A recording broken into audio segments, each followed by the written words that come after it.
Observez cette femme, elle a 50 ans. Maintenant, observez celle-ci, elle également a 50 ans, même âge, même localité.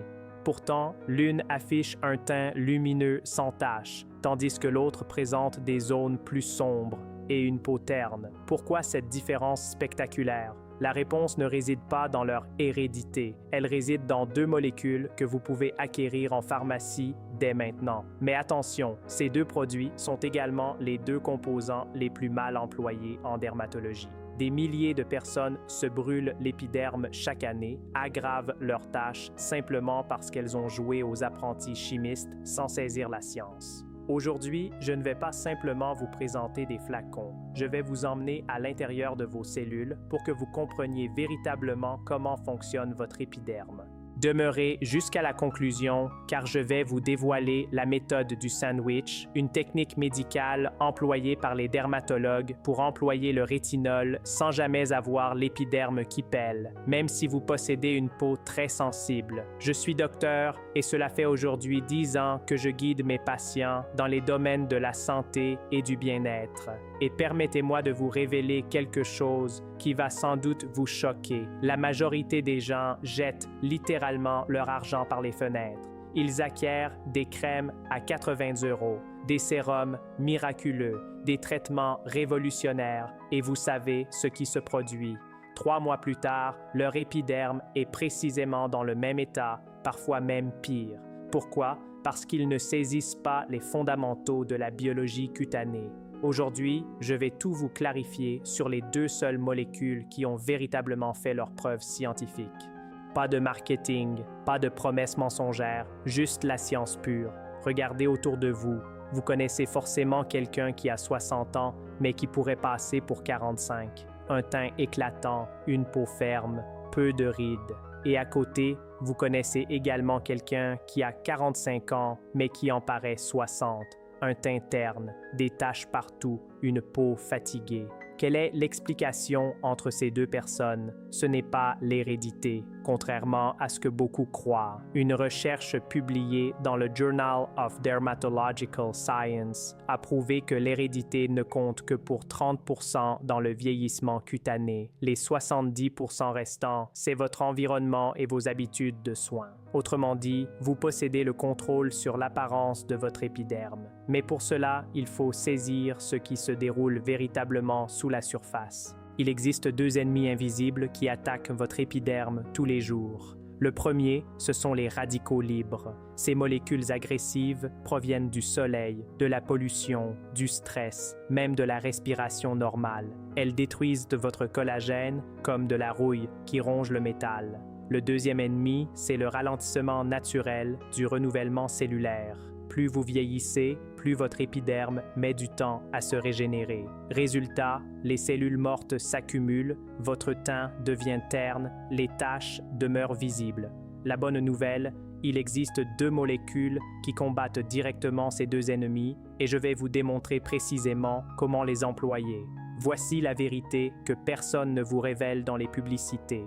Il existe deux molécules validées par des décennies de recherches scientifiques. La première vous protège le jour, la seconde vous reconstruit la nuit. L'une agit comme un bouclier, l'autre agit comme un architecte. Employer l'une sans l'autre, c'est comme tenter de construire une maison avec seulement des fondations, mais pas de toit. Je vais vous clarifier comment ces deux molécules travaillent en synergie pour transformer votre épiderme. Premier point, la vitamine C, votre bouclier de jour. Deuxième point, le rétinol, votre architecte de nuit. Troisième point, comment les associer sans péril. Et en bonus à la conclusion, je vous dévoilerai les 3 erreurs fatales que 90% des gens commettent. Débutons par la star du matin. En médecine, on l'appelle acide ascorbique, mais vous la connaissez sous le nom de vitamine C. Une recherche publiée dans le Journal of Clinical and Aesthetic Dermatology en 2017 a démontré que l'application topique de vitamine C améliore significativement la texture de l'épiderme et diminue l'apparence des rides après seulement 12 semaines d'utilisation régulière. Mais comment ça fonctionne précisément? Imaginez que chaque rayon de soleil, chaque particule de pollution qui touche votre visage sont comme de petites flèches enflammées. Ces flèches créent ce qu'on désigne en biologie des radicaux libres. Les radicaux libres sont des molécules instables qui attaquent vos cellules saines. Ils grignotent votre collagène, ils accélèrent le vieillissement et ils stimulent la fabrication de mélanine qui crée les taches brunes. La vitamine C, c'est votre bouclier antimissile. Elle intercepte ces radicaux libres avant qu'ils ne fassent des ravages. Une recherche publiée dans le Journal of Oral and Maxillofacial Pathology en 2020 a confirmé que l'acide ascorbique neutralise les espèces réactives de l'oxygène, ce qui protège vos cellules du stress oxydatif.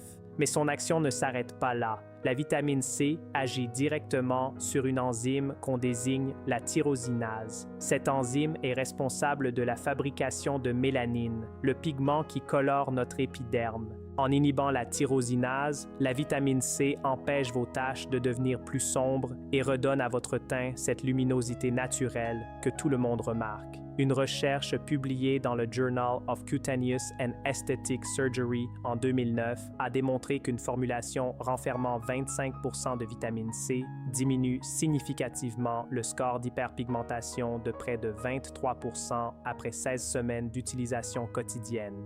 Autrement dit, la vitamine C freine la fabrication de pigments bruns et éclaircit progressivement les zones foncées. C'est comme si vous rallumez une lampe dans une pièce sombre. Mais attention, et c'est ici que beaucoup de personnes se trompent. La vitamine C est une molécule extrêmement fragile.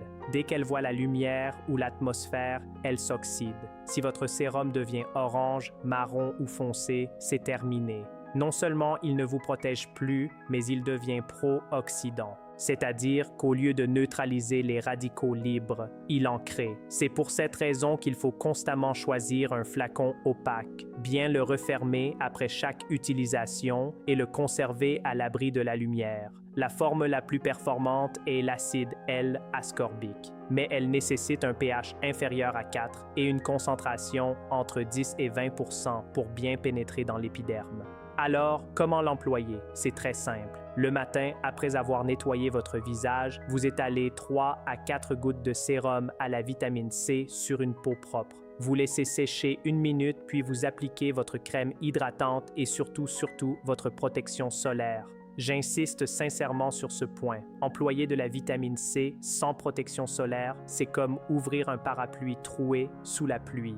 Le cocktail vitamine C plus crème solaire, SPF, 30 minimum, c'est ce qui rend votre épiderme véritablement invulnérable face aux agressions de la journée. Si vous rêvez d'un teint éclatant, uniforme, lumineux, c'est ici que tout débute. Maintenant, oubliez la protection et parlons construction. Bienvenue dans le monde du rétinol. Si la vitamine C est votre bouclier, le rétinol, lui, c'est votre architecte de chantier. Le soir, pendant que vous dormez, votre organisme se répare. C'est durant ces heures précieuses que le rétinol entre en scène. Le rétinol appartient à la famille des rétinoïdes qui sont des dérivés de la vitamine A. Il a été découvert dans les années 1930 et son efficacité anti-âge a été prouvée scientifiquement dans les années 1980 par le dermatologue américain Albert Kligman. Depuis, des centaines de recherches ont confirmé son action. Une publication dans le Journal of Dermatological Science a démontré une augmentation de 20% de l'épaisseur du derme après seulement 12 semaines d'application régulière d'un rétinol à 0,5%. Le rôle du rétinol est fascinant. Il force vos cellules à se renouveler à une vitesse incroyable. Normalement, votre épiderme met environ 28 jours pour se régénérer entièrement. Le rétinol appuie sur l'accélérateur, il accélère le renouvellement cellulaire, stimule la fabrication de collagène de type 1 et 3 et ralentit la dégradation de ses fibres essentielles. Il pousse les cellules mortes, les taches laissées par les anciens boutons, les zones hyperpigmentées vers la sortie pour faire place à une peau toute neuve, lisse, ferme, éclatante. C'est comme si vous démolissiez les anciens murs d'une maison pour en rebâtir de nouveaux, plus solides. Maintenant, attention, parce qu'il est puissant, il peut être périlleux s'il est mal employé. Le rétinol est photosensible. Si vous le mettez le matin et que vous sortez sous le soleil d'Abidjan, de Lubumbashi ou de Kinshasa, vous risquez une brûlure chimique et une hyperpigmentation encore plus rebelle qu'avant. Le rétinol s'emploie uniquement le soir quand les rideaux sont tirés et que votre épiderme est à l'abri de la lumière. Pourquoi? Parce que la lumière du soleil dégrade la molécule de rétinol et la rend inefficace.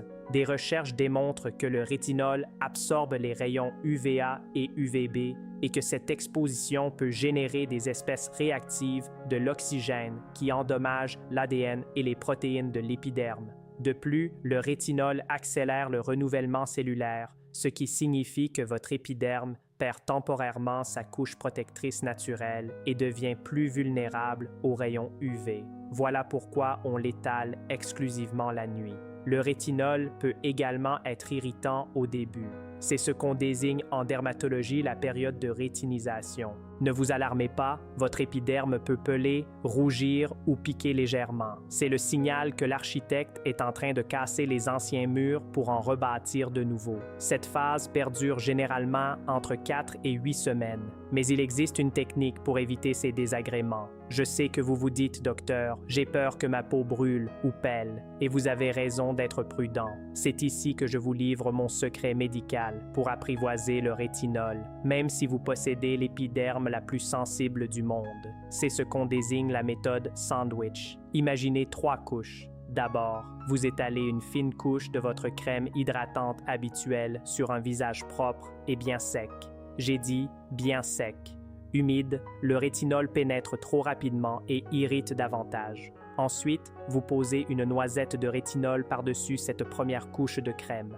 Et enfin, vous rajoutez une deuxième couche de crème hydratante pour refermer le sandwich. La crème sert de tampon. Elle ralentit la pénétration du rétinol pour qu'il agisse en profondeur sans agresser la surface. C'est l'efficacité sans la souffrance. Cette technique est employée par les dermatologues pour introduire progressivement le rétinol chez les patients à peau sensible. Mais attention, on ne débute pas tous les jours. Écoutez bien ce calendrier d'adaptation. Les 2 premières semaines, employez votre rétinol seulement 2 soirs par semaine, par exemple lundi et jeudi. Si tout va bien, aucune rougeur excessive, aucune desquamation insupportable, alors passez à 1 soir sur 2 pendant les 2 semaines suivantes. Ce n'est qu'après 1 mois complet que vous pourrez envisager de l'employer chaque soir. C'est un marathon, pas un sprint. Si vous forcez dès le début, votre épiderme va saturer, vous allez abandonner et vous n'obtiendrez jamais les résultats que vous espérez. La constance progressive, voilà le secret. Et pour la vitamine C, c'est beaucoup plus simple. Le matin, après avoir lavé votre visage à l'eau tiède et l'avoir séché, vous étalez 3 à 4 gouttes de sérum à la vitamine C. Vous laissez sécher environ 1 minute pour que la molécule pénètre bien dans l'épiderme. Puis vous appliquez votre crème hydratante et surtout votre protection solaire SPF 30 minimum, idéalement SPF 50. Rappelez-vous, employer du rétinol ou de la vitamine C sans mettre de crème solaire en journée, c'est comme tenter d'éteindre un feu avec de l'essence. Vous allez aggraver vos taches au lieu de les soigner. La protection solaire n'est pas optionnelle, c'est une obligation médicale si vous souhaitez voir des résultats. Le verdict, est-ce qu'il faut choisir entre la vitamine C et le rétinol? En tant que médecin, ma réponse est absolument claire. Pour une peau en pleine santé, vous avez besoin des 2. L'un vous protège de la lumière, l'autre vous reconstruit dans l'obscurité. C'est le duo dynamique de la dermatologie moderne. La vitamine C le matin neutralise les radicaux libres, prévient les taches, protège votre collagène. Le rétinol le soir stimule le renouvellement cellulaire, booste la fabrication de collagène, efface les rides et unifie le teint. Ces 2 molécules se complètent parfaitement. Elles travaillent 24 heures sur 24 pour transformer votre épiderme. Maintenant que vous saisissez le mécanisme, vous observez pourquoi tant de personnes échouent. Ils commettent 3 erreurs fatales. Première erreur, employer le rétinol le matin. C'est la catastrophe assurée. Le soleil dégrade le rétinol, le rend inefficace et surtout, votre épiderme devient hypersensible aux UV. Résultat, brûlure, hyperpigmentation, aggravation des taches. Deuxième erreur, ne pas mettre de crème solaire. Si vous employez de la vitamine C ou du rétinol sans protection SPF, vous sabotez totalement vos efforts. Les rayons UV vont détruire le collagène que le rétinol tente de construire et stimuler la mélanine que la vitamine C tente de calmer. Vous faites 3 pas en avant et 5 pas en arrière. Troisième erreur, vouloir des résultats en une semaine. La biologie ne connaît pas de miracle du jour au lendemain. Il faut compter au minimum 3 à 4 mois d'utilisation régulière pour observer des changements significatifs. Une recherche menée sur des patientes atteintes de mélasma a démontré qu'après 16 semaines d'application quotidienne de vitamine C, les taches pigmentaires ont diminué de façon notable. Le rétinol, lui, nécessite au moins 12 semaines pour stimuler suffisamment le collagène et améliorer la texture de l'épiderme. Soyez patient, soyez constant. La question cruciale maintenant, comment appliquer tout cela concrètement? Voici votre routine simplifiée. Le matin, nettoyez votre visage à l'eau tiède. Séchez bien. Étalez 3 à 4 gouttes de vitamine C. Attendez 1 minute. Étalez votre crème hydratante. Étalez votre crème solaire SPF 30 minimum. Le soir, nettoyez votre visage. Séchez entièrement. Si vous débutez avec le rétinol, employez la méthode sandwich. Une couche de crème hydratante, une noisette de rétinol, une deuxième couche de crème hydratante. Si votre épiderme est déjà habitué au rétinol, étalez-le directement sur peau sèche, puis votre crème hydratante. Voilà, rien de compliqué. 2 gestes le matin, 2 gestes le soir. Mais ces gestes répétés jour après jour vont transformer totalement votre grain de peau. Récapitulons ce que nous avons appris ensemble. Premièrement, la vitamine C est votre bouclier antioxydant qui neutralise les radicaux libres, inhibe la tyrosinase, prévient et atténue les taches pigmentaires et protège votre collagène. Elle s'emploie le matin, constamment suivie d'une crème solaire. Deuxièmement, le rétinol est votre architecte cellulaire qui accélère le renouvellement de l'épiderme, stimule la fabrication de collagène, efface les rides et unifie le teint. Il s'emploie exclusivement le soir pour éviter toute photosensibilité. Troisièmement, ces 2 molécules travaillent en synergie. L'une protège le jour, l'autre reconstruit la nuit. Les employer ensemble, c'est donner à votre épiderme une chance réelle de retrouver son éclat et sa jeunesse. Tout cela étant validé par des décennies de recherches scientifiques publiées dans des journaux médicaux de référence comme le Journal of Clinical and Aesthetic Dermatology, le Journal of Cutaneous and Aesthetic Surgery et bien d'autres. Mais n'oubliez jamais une chose, aucun sérum, même le plus cher du monde, ne remplacera la constance. La biologie ne connaît pas de miracle en une nuit. C'est la répétition de ces gestes simples, jour après jour, semaine après semaine, mois après mois, qui va transformer votre grain de peau et unifier votre teint pour de bon. Avoir une belle peau, ce n'est pas être superficiel, c'est prendre soin de l'organe qui vous protège du monde extérieur. C'est une question de respect pour soi-même. Maintenant, j'ai une question pour vous. Lequel de ces 2 produits vous fait le plus peur ou lequel avez-vous hâte de tester? Dites-le moi en commentaire. Je vais consulter vos messages et je vais personnellement guider les 20 premières personnes qui hésitent encore sur le choix du sérum, que ce soit vitamine C ou rétinol. On est ensemble dans ce voyage pour que votre épiderme respire enfin la santé. Abonnez-vous à la chaîne et activez la cloche pour ne rater aucune consultation ici. Partagez cette vidéo à un proche, un ami, un membre de votre famille qui dépense une fortune dans des produits inutiles et qui ne saisit pas pourquoi son épiderme ne s'améliore pas. Et surtout, prenez soin de vous. On se revoit dans les commentaires.